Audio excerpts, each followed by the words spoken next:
আজ আমরা অষ্টম শ্রেণীর বায়ুচাপ বলয় এবং বায়ু প্রবাহ বলে যে চ্যাপ্টারটা আছে সেই চ্যাপ্টারের কিছু গুরুত্বপূর্ণ প্রশ্ন আজকে আমরা একটু আলোচনা করব চ্যাপ্টার ওয়াইজ। তোমাদের প্রত্যেকেরই সেকেন্ড সামেটিভ পরীক্ষার প্রস্তুতি শুরু হয়ে গেছে। অনেক ক্ষেত্রে তোমরা হয়তো দেখবে যে সাজেশন বলে যে জায়গাটা আছে তোমাদের ইউটিউব বা বিভিন্ন জায়গাতে পরীক্ষার ঠিক কিছুদিন আগের থেকে তোমরা হয়তো পাও। আমি সেই দিকে গেলাম না, আমি ঠিক করলাম যে তোমরা আগের থেকে যেহেতু প্রিপারেশন করতে পারো সেই জন্য এখন থেকে চ্যাপ্টার ওয়াইজ কিছু প্রশ্ন আমি এখন থেকে দিতে থাকবো। তো সেই জন্যই আজকে আমার এই ভিডিওটা বানানো। যে প্রশ্নগুলো তোমাদেরকে আজকে আমি দেবো বা বোর্ডেতে লেখা আছে দেখতে পাচ্ছ, ওই প্রশ্নগুলো তোমরা যদি এখন থেকে প্রিপারেশন করতে শুরু করো তাহলে হয়তো পরীক্ষা পর্যন্ত একটা ভালো প্রিপারেশন হয়ে যাবে এবং প্রিপারেশনটা এত সুন্দরভাবে হবে যে তোমাদের পরীক্ষাতে নাম্বার পাওয়ার ক্ষেত্রে কোনো অসুবিধা হবে না। আর যে প্রশ্নগুলো আজকে আমি তোমাদেরকে দিতে চলেছি ওই প্রশ্নগুলোই শুধুমাত্র করবে। এটা আমি কথা দিচ্ছি যে পরবর্তী ক্ষেত্রে যখন তোমরা পরীক্ষা রুমে যাবে তখন দেখবে ওর মধ্যেই হয়তো সমস্ত প্রশ্নপত্র কমনই এসেছে, সেটা আমি তোমাদেরকে কথা দিলাম। এবারে এখন দিলাম কেন? এখন দিলাম এই কারণেই, পরীক্ষার সময়ে গিয়ে যদি তোমাদেরকে সাজেশন দেওয়া হয় তাহলে সেক্ষেত্রে কি হবে, অনেকটাই সময় তোমরা কম পাবে।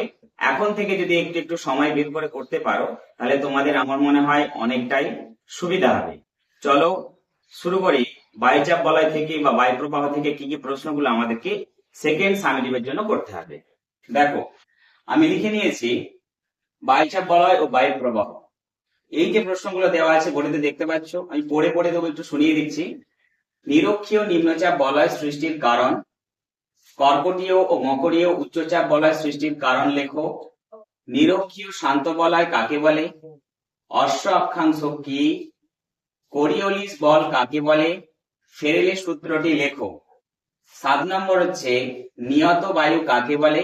বিভিন্ন প্রকার নিয়ত বায়ু শ্রেণী বিভাগ করো। ITCZ কি? বাণিজ্য বায়ু কাকে বলে এবং কেন? সমুদ্র বায়ু ও স্থলবায়ু কাকে বলে? গ্রীষ্মকালীন ও শীতকালীন মৌসুমী বায়ু কাকে বলে? অ্যানাবেটিক ও ক্যাটাবেটিক বায়ু কাকে বলে চিত্র সহ লেখো। ঘূর্ণবাত ও প্রতীপ ঘূর্ণবাত কাকে বলে? এর উৎপত্তি ব্যাখ্যা করো। ঘূর্ণবাত ও প্রতীপ ঘূর্ণবাতের পার্থক্য লেখো। সাময়িক বায়ু ও স্থানীয় বায়ু কাকে বলে? উদাহরণ দাও। এই কটা প্রশ্ন তোমাদেরকে এই চ্যাপ্টার থেকে করতে হবে। আমি একটা এর আগে ভিডিও বানিয়েছিলাম অষ্টম শ্রেণীর বায়ুচাপ বলয় সম্পর্কে।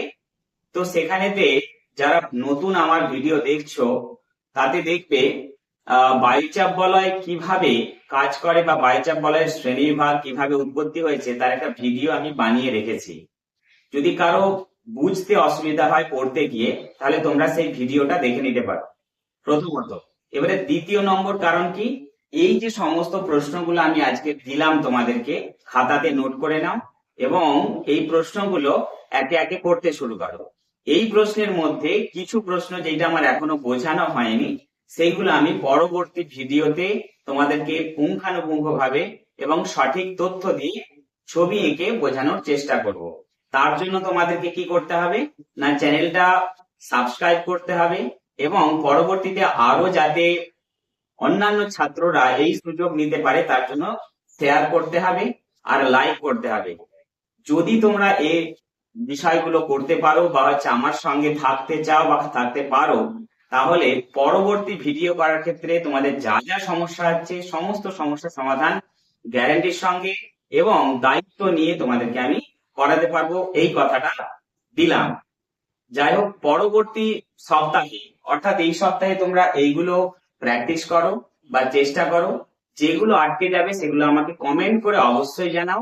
পরবর্তী সপ্তাহে পরের যে চ্যাপ্টারটা আমাদের সেকেন্ড সামেটিভ পরীক্ষা হওয়ার কথা সেইগুলো আমরা আবার নতুন করে প্রশ্ন নিয়ে আসবো। যাক, অবশ্যই কিন্তু চ্যানেলটাকে সাবস্ক্রাইব করতে ভুলবেন না।